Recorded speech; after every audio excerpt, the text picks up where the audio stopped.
Hello, listeners. This is your host, Clins VARGHESE at your podcast, Talk It Out with Clins. And welcome to yet another brand new episode where we talk, we learn, we spread love through speaking with people from all walks of life. Today we are in conversation with Anuranjita Kumar, who was former Managing Director of Human Resource at Royal Bank of Scotland.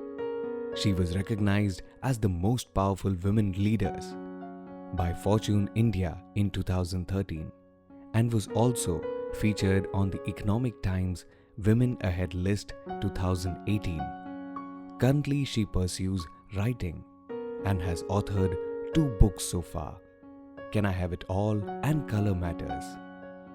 Today, in this episode, she talks about her experience of racial discrimination and how it is not very different from the caste system in India, the underpinnings of it in corporate sector and how we don't openly acknowledge such a problem. Okay, so my first question to you is, after the success of your earlier book, Can I Have It All, what prompted you to choose color of the skin as the premise for this one? I think the reason for choosing this was a bit personal and a bit professional. Personal, as I have kind of gone on record in different places and said that, being a woman, I have been able to straddle any biases and any glass ceilings which were imposed on me. I think in my professional career, I have more often struggled with the color. And very often we talk about diversity and inclusion. What we don't talk about is intersectionality. So white women are different than colored women. And I think we as colored women, and especially when you're trying to aspire to something which is global in terms of career, aspiration, needs, fulfillment, have other issues to contend with. So I wanted to bring that out aloud. And of course, in this book, I have used color generically across both the genders. And I do believe it's also on a professional basis. As I said, it's personal and professional. I feel color is not spoken about as much, right? Racism at workplace is not a good topic to talk about. It's a taboo. And if you're talking about racism, oh my God, you must be a real troublemaker. So, nobody wants to hire you. Nobody wants... And it became more evident to me the day I started writing the book, because there were plenty of well-wishers who came and said, why have you chosen this? And, Anu, you will get branded and you'll do this. And I was like, I want to write about it because nobody wants to talk about it. And yet, it has huge impact in the way we work, in the way we take decisions at workplace, the cliques, the coteries, and the whole equality treatment is a bit skewed. So those were 2 reasons which prompted me to focus on this topic. In other parts of the world, skin color bias is black or white. Yeah. Does that mean in India this bias does not exist? People believe it doesn't exist. But let me give you some reality checks. Okay. In India, when I was talking to some white people, okay, and one of them came for my launch, and he said, being a white in India is a real privilege. Mm-hmm. I agree it may not be right, but I enjoy it. Right? Okay. Because we in India I wouldn't generalize it, but let's not shy away from saying there is a colonial hangover. Okay. So when a Gora is seen on the road, the impression is, even if you talk to a waiter or a cabwala, he must be rich and get a better tip. Okay, and there is this whole sense of subservience or inferiority which starts to set in as brown people. Mm-hmm. And we often call it colonial hangover. And I have multiple stories of these, incidents where people have felt that. Blacks, I think maybe a couple of shades darker than us, but we feel they are, way below in the strata of social acceptance. So I have actually, as a course of this book, interviewed a few black people. Mm-hmm. And they're miserable stories. I mean, one of them, a very educated, well-known person, had stones pelted on him from street children because they were scared, right? When you grow up in India, your mama and your grandmama tell you ki chai piyo, you know, चाय मत पियो, चाय मत काले पीना, हो काले हो जाओगे, जाओगे. हाँ, दूध पियो, गोरे हो जाओगे. So the whole notion of what is good and bad is associated with color. You know, otherwise Fair and Lovely sales wouldn't be as high in this country as they are, right? So there is a color obsession. There is no doubt about it, and I think it manifests itself, and it manifests itself in different aspects of life, and you know, and maybe sometimes it's unconscious, and we don't realize it, but it is playing up. So I do believe there's huge unconscious biases which are driving it, much more than I would say other strands of diversity, be it gender, LGBT, where at least we're starting to talk. In color, we haven't even started to acknowledge we have a problem, even though we are driven by it. So what is happening is it's legitimized कि ये तो होता है. I mean, for example, right from the beginning of a birth of a child, केसर मिला के दूध पीना चाहिए क्योंकि उससे गोरे हो जाते हैं. So you know, as you can see, I'm wheatish, I'm brown, and my mother is brown and dark, and but you know, according to her, I was lucky enough to marry a man who's very Gora Punjabi, okay, and my children are so fortunate to take after him because they're Gora, okay, and not that it matters in our relationship, but I laugh. My mother is a doctor. I mean, she'll never forgive me for saying this, but it matters to her. Right. It was almost like Nirvana happened because my children took after his complexion. But it didn't matter to him, it doesn't matter to my children. But let's be honest that it matters to a certain generation who have believed that was the right thing. And those beliefs are very difficult to break. And you know, whether it's my generation or the younger generation, don't have to be guided by that belief, but have to carry that generation along as well. They are your extended family and they're a part of who you are today. So now that you were speaking about your kids, there's a couple of younger generation of listeners who are listening to this podcast. So what is your advice to about toxic work situations based on color? So, well, I'll take two situations, personal and work again. Okay. Let's take personal first and then I'll come back to work, which is the easier bit to handle. So what happens is that personally, I think when I look at the younger generation, they're very mobile, they're very aspirational, they want to travel, they want to see the world, and I really love that part of, you know, the younger lot. I wish I could do all of this if when I was younger. But I think if you really reflect back, every time you've traveled to a European country, have you really paused and seen that sometimes you're not getting a great reaction? Okay, sometimes it's in intuition. मेरे को तो बहुत बार लगा है. Okay, when in that aircraft, that guy is looking at me, and maybe it's me who's feeling, yaar, sabke saath to he's talking very politely, when it comes to me, he's a little curt, right? Or you go for that shopping to a big departmental store, and I've had this experience in Hong Kong where the guy just did not want to talk to me, and then finally he dwelled on the fact that he assumed that I will be bargaining because I'm an Indian, right? And so, whereas it's in hotel staff, okay, because the perception about being brown is associated, don't mind my saying, is lower middle class, may not have enough money, so out there to get a bargain. And I think Indians earn enough. They have plenty of disposable income. The second thing is culturally we are very different, right? Indians wear their heart on their sleeve. And I love about being an Indian, right? I can express my emotion. I'm very freewheeling. But some of the cultures, races, not just color, are not that freewheeling. And you know, expressing your emotion sometimes is not a good thing to happen. Now, why am I going into a little bit of detail? Because that does get associated with color. And it's very difficult to keep color, nationality, ethnicity, and race in boxes. They kind of intertwine like a rope, right? So brown is equal to South Asian, which it could be 3 or 4 countries, right? And you know, yellow is, of course, as you know, is Chinese or Southeast Asian. Black could be anywhere, but it has a certain association of being a little underprivileged, and white supremacy is often talked about. So there are connotations, but if I superimpose cultures on this, then you know, Anglo-Saxon culture is very reserved culture, or Southern Europe culture is very vibrant culture like Indian. So all that plays up. But I'm saying personally, my advice is for the younger generation when they're exploring the world, and if you feel there is something odd about an interaction, call it out. I've done it. I started too late. Okay, but I've done it because I don't want people around me to believe that's the normal way of behaving with brown people. Because if we don't do it, it does become the legal and the normal way to behave with brown people. Normalizing things is No, we have normalized racism essentially, because if you're okay to take crap from somebody, they think that's the way to behave with you, and it's okay to do that. And I'm saying no, it's not okay to do that. And so I think that's on the personal front. On the work front, I think it has a huge bearing, right? Even in India, you know, if you know somebody's surname, we essentially know 90% of the things about them, right? And then we form a caricature, this is how the person looks. So for the younger generation, I would say rise above that, you know, and all of us have got handed over certain gospels of truth from our parents, from our grandparents.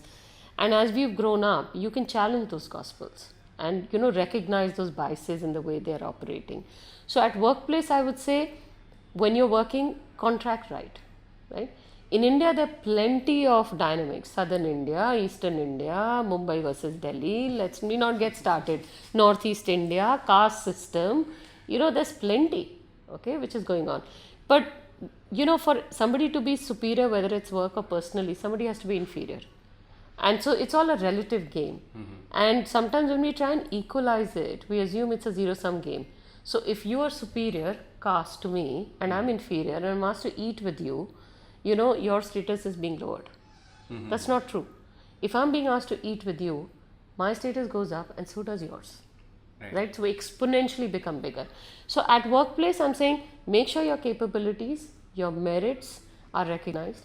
Make sure you contribute in a way that you're exponentially driving the status of the working culture in the right way, right? Rather than being driven by cliques, coterie, which is based on certain regions of India, color, ethnicity, or race.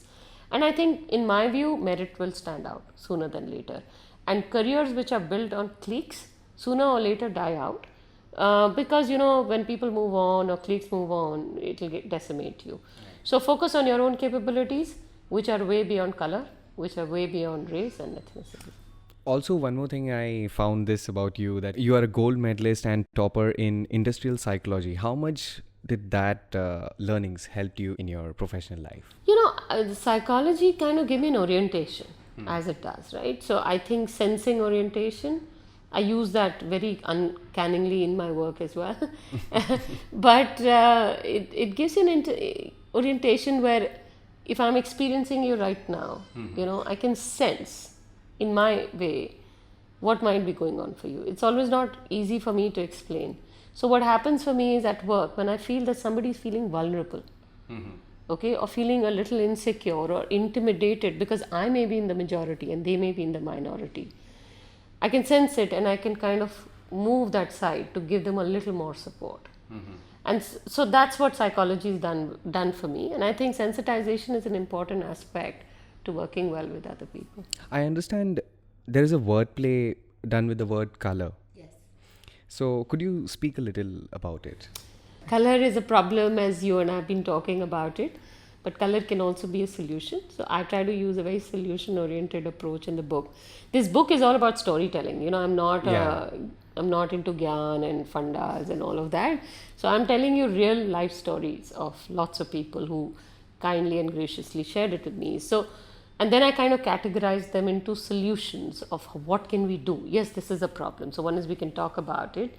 And what we can do is, in the form of color, is where C stands for we can connect better. We can be open-minded, which is what O stands with. We can love each other, right? Which doesn't have to be romantic. It could be as friends, and love transcends all boundaries, as we know. Then we can be objective rather than emotional driven. You know, color evokes an emotion. If you can try and be a little more objective and keep that emotional side. So that O is for objectivity, U is for understanding, sensitization that we talked about, and R is for resilience. Okay. And so that is for, you know, there will be tough situations. If you are a minority group in one place, there will be times where people will not understand you and they will hurl things at you. You got to be resilient. You can't give in and saying, oh, you know, ye to hota hai. This is how it is supposed to be, and just get on with that crap.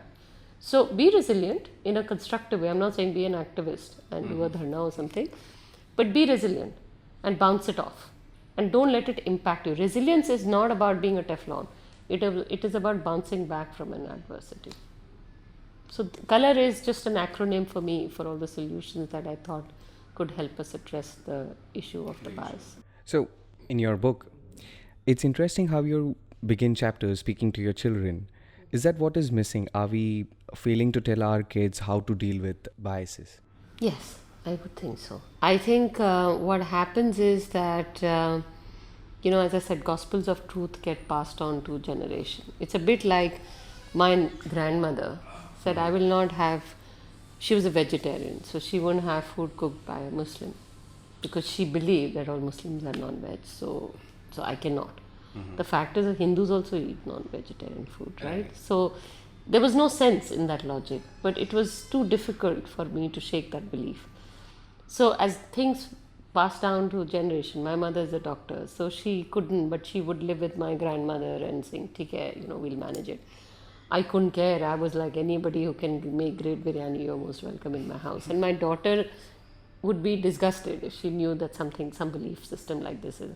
So I think it is a bit of passing of beliefs, and I think the book for me was part of that, which you said is passing down the, or not passing down, breaking the biases, kind of a journey. And the book is a narration from a mother to her two children, who are kind of ready to fly out in the world. My daughter is very American, my son's very British, and they don't feel that they are inferior to anybody. They don't feel that there is anything which they should feel belittled about. But I know for a fact as a mother that whether they feel it or they think it or not, it's going to happen. Okay, because the world around them doesn't think the way they do. So it is preparing our generation to face the biases which exist. You may believe that you're not biased. Nobody believes they're a racist, by the way, right? And let's say you're not, but the world around you may be. And they all play through undercurrents. It's not a very obvious choice of words which you'll make out, which is why I said you have to feel it, to experience it.